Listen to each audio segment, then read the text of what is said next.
Hey guys, episode 6 of Diamond Talk brought to you by In the Zone Baseball and Softball Academy. Coach Joe, Coach Taylor. First things first, we promised you guys a live at-bat between myself and Coach Taylor. Unfortunately, I will be striking him out another day because there's a lot of rain in the Northeast. It's been pouring for like 24 hours now. So you just said you're going to strike me out? Eventually. Eventually?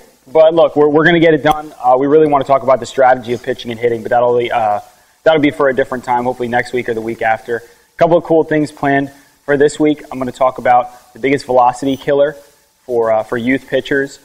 Let's see, we got an interview with Coach Jeff Falzarano, the head varsity baseball coach over at Bernards High School. Coach Taylor, what are you going to talk about? Got a couple hitting things for you guys. I got a nice hitting drill that you can do at home, and I have some other good info on some fast twitch muscle stuff. Cool. Stay tuned. This week's quick tip is about fast twitch muscle training. Now, one of the benefits of fast twitch muscle training is more speed. Why is more speed important? More power. Okay? The faster we swing, the more power we generate. So, great drill for this. Very simple. Take a wiffle ball bat. You can do this with in the mirror, with an iPad. Just something where you can see your own reflection. And all you're going to do, you're going to get in your normal stance, and you're just going to take a couple of swings. You're going to take them as fast as you can with the proper mechanics. That's the most important thing. Is if you have to start a little slower and work your way up, you work your way up.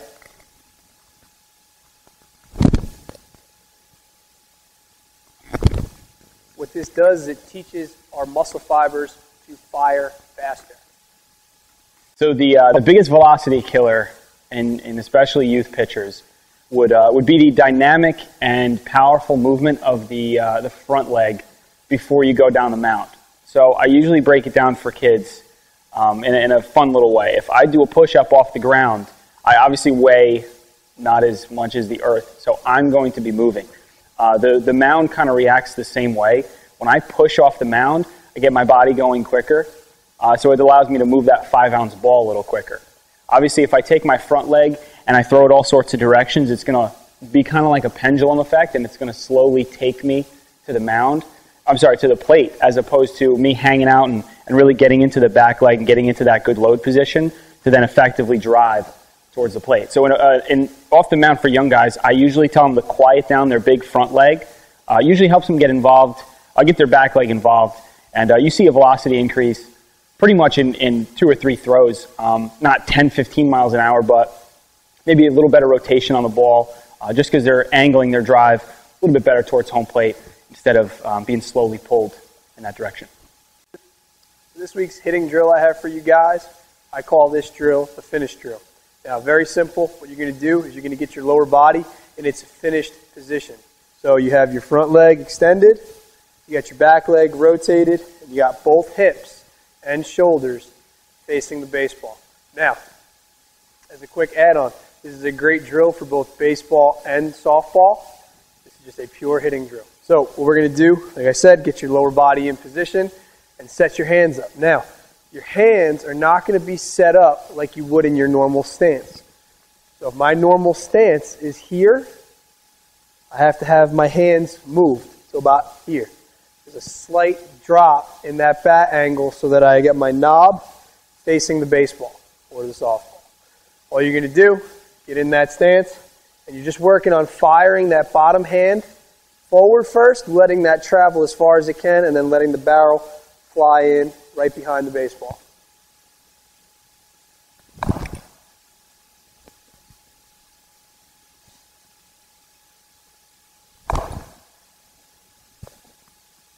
Like I said, you could also do this with softball.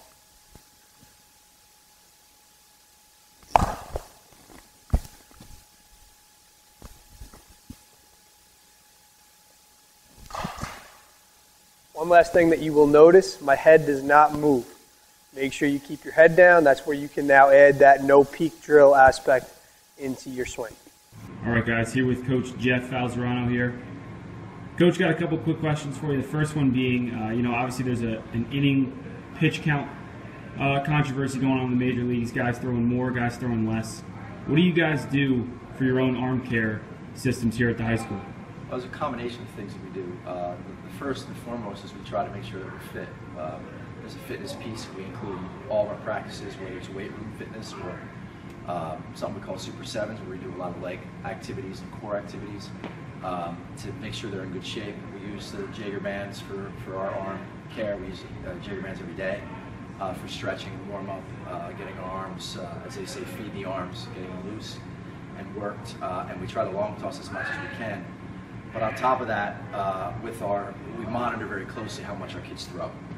And we try to add to what they throw on a regular basis. We may just do, if they throw 60 pitches on this day, after we've worked up to that at that point, we then take them off to the side and they'll either do a towel drill or they'll do a net drill. And a net drill just means they're going to use their mechanics from about 40 feet, throw into a net, run after it, run back, and do about 20 pitches that way.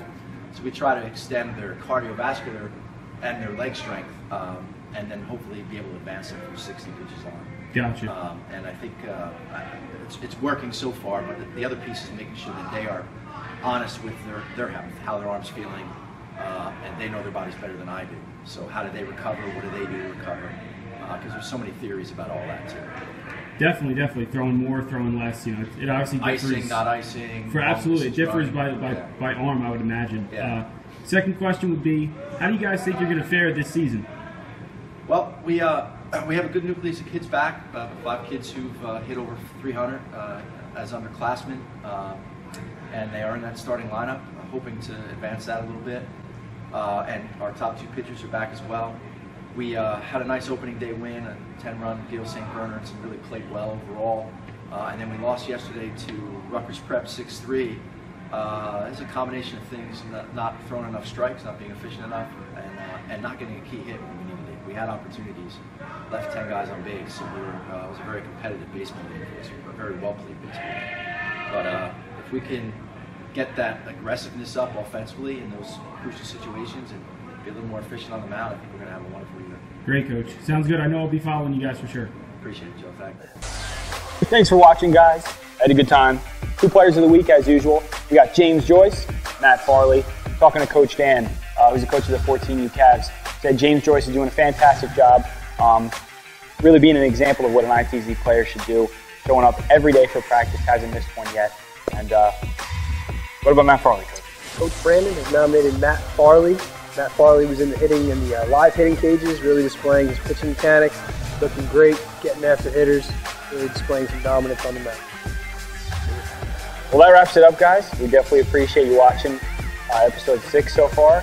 Coach, you're killing the social stuff. I'm going to let you handle it. I always screw it up. What do we got here? Facebook, Twitter, Instagram, LinkedIn, Google+, Pinterest. Beautiful.